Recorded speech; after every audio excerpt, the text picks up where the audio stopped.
Assalamualaikum warahmatullahi wabarakatuh. Nama saya Ahmad Taufik Apartemen dengan NIM 2020 Saya di sini akan menjelaskan tentang kekuatan hukum e-commerce. Pertama adalah latar belakang. Yang pertama, pertumbuhan ekonomi pada abad 20. Pada masa abad 20, pertumbuhan ekonomi tiap hari semakin cepat dan terus mengalami perkembangan dengan berjalannya waktu. Pertumbuhan ekonomi pada abad 20 dibarengi dengan pertumbuhan teknologi yang semakin pesat. Hal ini didukung dengan sistem serta prasarana yang kian hari semakin mengalami perbaikan serta kemajuan.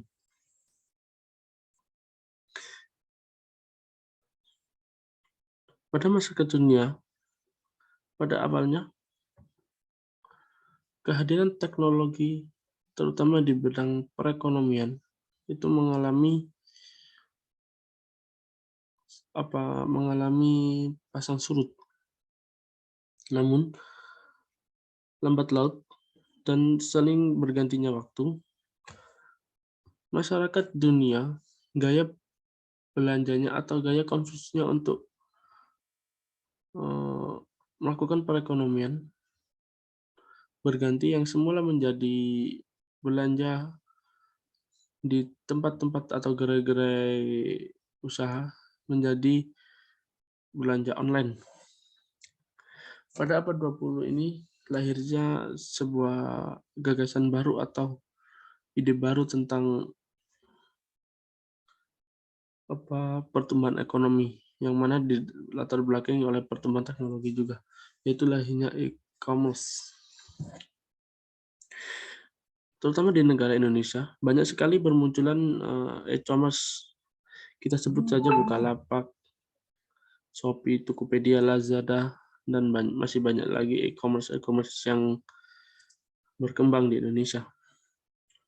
Namun bukan berarti sini saja. Sekarang sudah banyak sekali kemunculan aplikasi sejenis yang memudahkan masyarakat untuk melakukan perbelanjaan melalui handphone mereka masing-masing, atau masyarakat sekarang bisa belanja di mana saja dan kapan saja.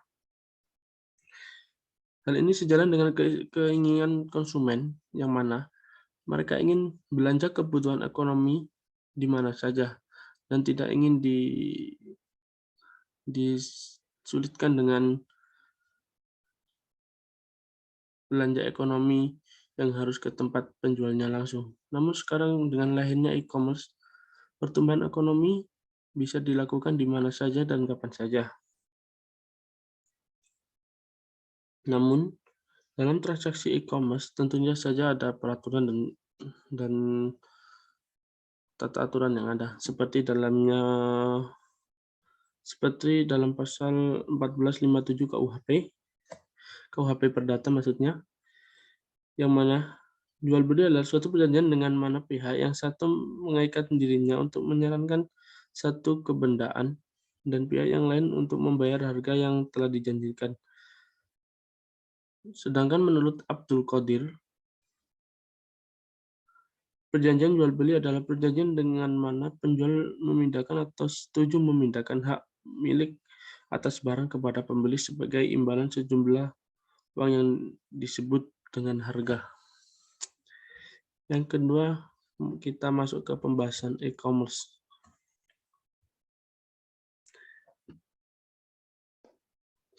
Pada pasal 1457 tentang jual beli, 1457 KUH Perdata, di mana jual beli adalah suatu perjanjian dengan mana pihak yang satu mengaitkan dirinya untuk menyarankan suatu kebendaan dari pihak yang lain untuk membayar harga yang telah dijanjikan. Sedangkan menurut pasal 1313 KUH Perdata, disebutkan bahwa persetujuan adalah perbuatan di mana satu orang atau lebih mengikatkan diri terhadap suatu orang atau lebih. Jadi ada seorang pembeli dan ada tersebut mengatakan kata orang persetujuan sepakat dengan penjual, maka terjadilah jual beli tersebut, yang juga dinyatakan dalam pasal 1458 KUH Perdata. Dalam pasal 1458 KUH Perdata Isinya itu isinya tentang jual beli dianggap telah menjadi apabila antara kedua belah pihak segera setelah orang-orang itu mencapai kata sepakat tentang barang tersebut beserta harganya meskipun harga itu belum disarankan harganya atau harga tersebut belum dibayarkan.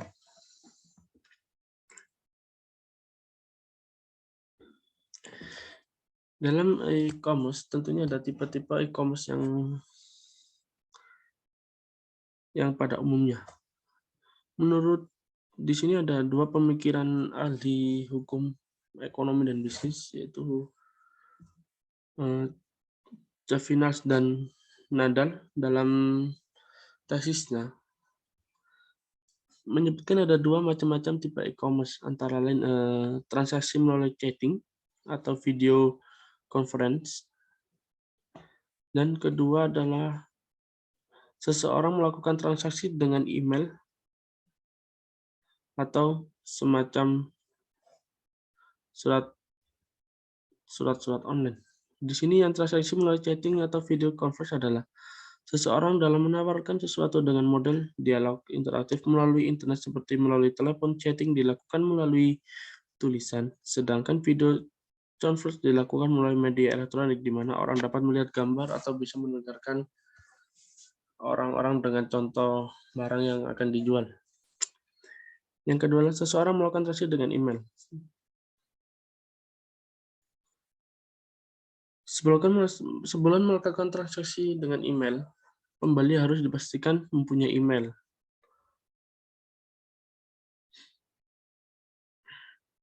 Pembeli sudah mengetahui email yang akan disetujui dan jenis barang serta jumlah yang akan dibeli. Kemudian pembelian memspesifikasi produk, alamat pengirim, dan secara pembayaran selanjutnya pembeli dan penerima konfirmasi di penjual tentang barang yang ada di order tersebut. Yang kedua, tipe-tipe jual beli menurut Munir Effendi. Munir Effendi membagi tipe-tipe jual beli e-commerce atau jual beli secara online menjadi 6 macam. Yang pertama itu business to business, yang kedua business to consumer, kedua consumer to consumer, keempat customers to business, kedua non business electronic commerce, yang terakhir adalah inter-business electronic commerce. Yang pertama business to business. Transaksi yang terjadi antara perusahaan dalam hal ini, baik pembeli maupun penjual adalah sebuah perusahaan dan bukan perorangan. Biasanya transaksi ini dilakukan karena mereka telah saling mengetahui satu sama lain. Sedangkan business to customer, transaksi antara perusahaan dengan konsumen atau individu. Yang kedua, customer to customer, transaksi jual beli yang terjadi antara individu dengan individu yang saling menjual barang. Yang ketiga adalah unsur-unsur e-commerce.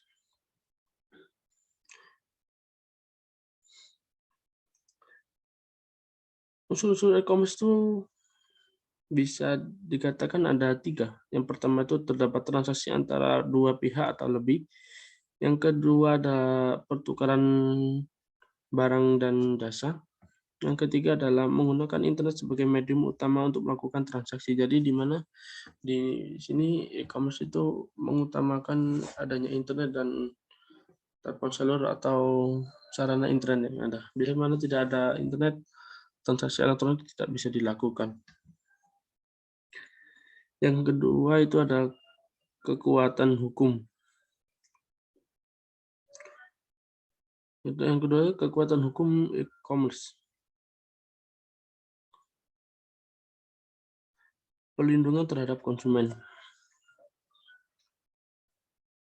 Menurut Pasal 1 Angka 1 Undang-Undang Nomor 18 Tahun 1999 tentang Perlindungan Konsumen menyebutkan perlindungan konsumen adalah segala upaya yang menjamin adanya kepastian hukum untuk memberi perlindungan kepada konsumen. Di sini saya sudah merangkum tentang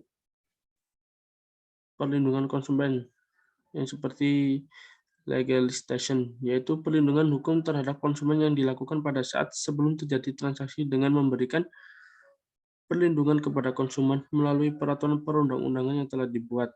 Sehingga dengan adanya peraturan undang-undang tersebut diharapkan konsumen memperoleh perlindungan sebelum terjadinya transaksi. Yang kedua itu voluntary self-regulation, yaitu perlindungan hukum terhadap konsumen yang dilakukan pada saat sebelum terjadi transaksi, di mana dengan cara ini pelaku usaha diharapkan secara sukarela membuat peraturan bagi dirinya sendiri. Yang kedua adalah hak konsumen menurut Undang-Undang Nomor 8 Tahun 1999, Pasal 4 UU PK. Di sini hak-hak konsumen itu dibagi menjadi 9. Yang pertama, hak atas kenyamanan, keamanan, keselamatan dalam mengonsumsi barang dan jasa. Yang kedua, hak untuk memilih dan mendapatkan barang dan jasa sesuai dengan nilai tukar dan kondisi serta jaminan yang dijanjikan. Yang ketiga, hak atas informasi yang benar, jelas, dan jujur mengenai kondisi dan jaminan barang dan jasa. Yang keempat, hak untuk terdengar pendapat atau keluarnya barang dan jasa. Yang kelima, hak untuk mendapatkan advokasi, perlindungan, dan upaya penyelesaian sengketa yang dialami konsumen. Yang keenam, hak untuk diberikan atau dilayani secara benar dan jujur, serta tidak adanya diskriminatif. Jadi konsumen itu berhak dilayani dengan baik. Yang ketujuh, hak untuk mendapatkan kompensasi atau ganti rugi atau penggantian apabila barang atau jasa yang diterima tidak sesuai dengan yang ditransaksikan atau tidak sesuai yang diperjanjikan. Yang terakhir, hak yang diatur dalam ketentuan peraturan perundang-undangan lainnya.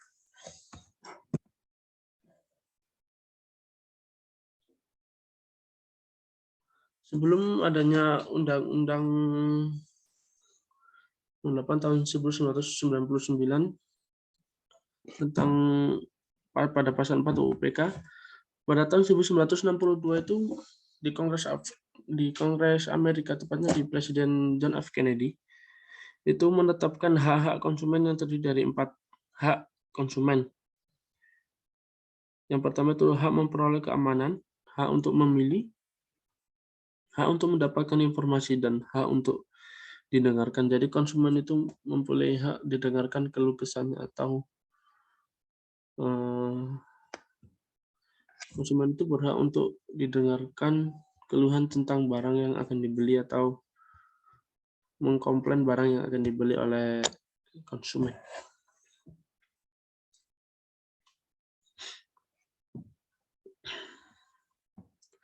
Selain ada hak, pastinya konsumen tentu memiliki kewajiban yang harus dilakukan oleh konsumen. Terdapat pada pasal 5 UU PK itu menyatakan tentang kewajiban konsumen itu antara lain membaca atau mengikuti petunjuk informasi dan prosedur pemakaian atau pemanfaatan barang dan jasa demi keamanan dan keselamatan. Yang kedua, beretikat baik melakukan transaksi ataupun pembelian barang dan jasa. Yang ketiga, membayar sesuai dengan nilai tukar yang diperjanjikan. Yang keempat atau yang terakhir, mengikuti upaya penyelesaian hukum sengketa pelindungan konsumen secara patut.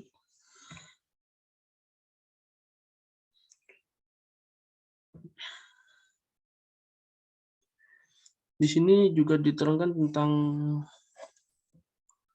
hak-hak pelaku usaha yang diatur dalam pasal 6 UU PK. Antara lain itu hak untuk penerima pembayaran yang sesuai dengan kesepakatan mengenai kondisi dan nilai tukar barang dan jasa. Kedua, hak untuk mendapatkan pelindungan hukum. Yang ketiga, hak untuk mendapatkan pembelaan diri sepatutnya di dalam penyelesaian sengketa dengan konsumen tentunya. Yang ketiga, hak untuk rehabilitas nama baik apabila terbukti secara hukum tidak melakukan kesalahan. Yang terakhir adalah hak yang diatur dalam ketentuan peraturan undang-undang.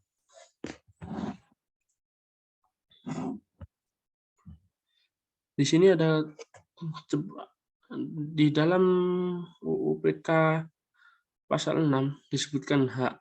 Tentunya di dalam setelah hak tentunya ada dengan kewajiban. Kewajiban pelaku usaha itu dijelaskan dalam pasal 7 UU PK yang berbunyi 1. Beritikat baik dalam melakukan kegiatan usaha. 2. Memberikan informasi yang benar, jelas, dan jujur mengenai barang, kondisi, dan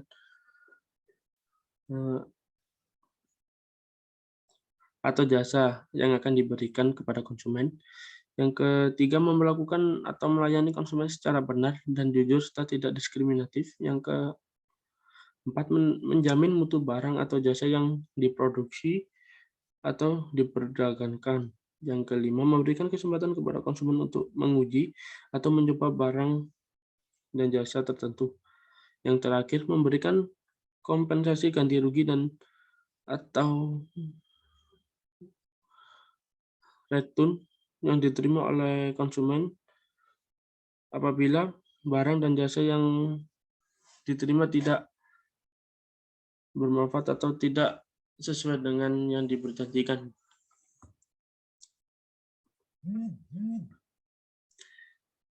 Selanjutnya adalah kekuatan mengikat.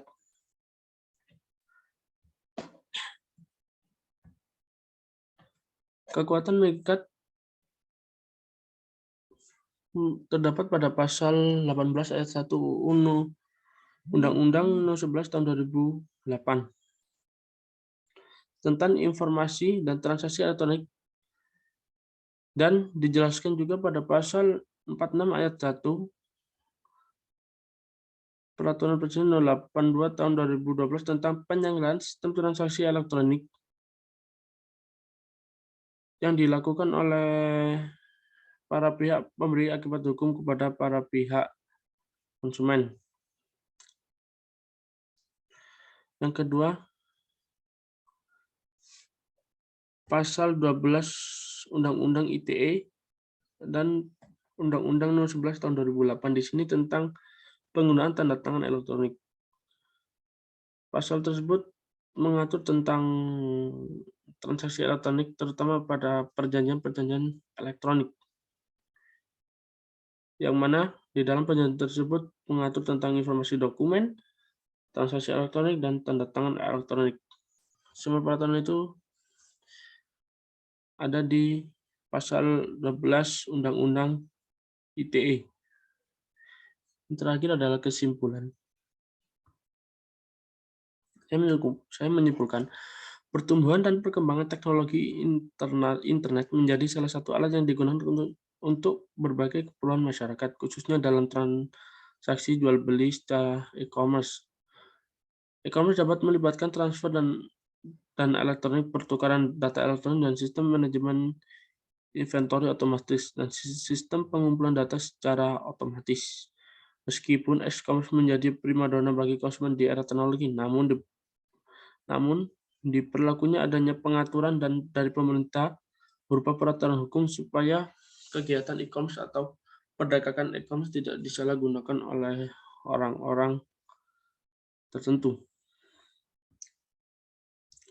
Efektivitas dari transaksi tersebut memberikan perlindungan dan kepastian hukum, khususnya tentang transaksi elektronik melalui e-commerce diatur dalam KUH Perdata, Undang-Undang Nomor 8 Tahun 1999 tentang Perlindungan Konsumen, Undang-Undang Nomor 19 Tahun 2016 tentang Informasi dan Transaksi Elektronik, Undang-Undang Nomor 7 Tahun 2014 tentang Perdagangan, dan Peraturan Pemerintah Nomor 82 Tahun 2012 tentang Penyelenggaraan Sistem dan Transaksi Elektronik. Undang-Undang Nomor 11 Tahun 2012 tentang Informasi dan Transaksi Elektronik telah mengatur ketentuan dalam transaksi e-commerce yang meliputi keabsahan transaksi, persyaratan sahnya suatu transaksi, serta tanda tangan elektronik. Dalam melakukan transaksi jual beli melalui e-commerce, perlindungan hukum tersebut terlihat dalam ketentuan-ketentuan UU PK dan Undang-Undang ITE, di mana kedua peraturan tersebut telah mengatur mengenai penggunaan data pribadi konsumen, syarat sahnya suatu transaksi e-commerce, dan penggunaan certification authority.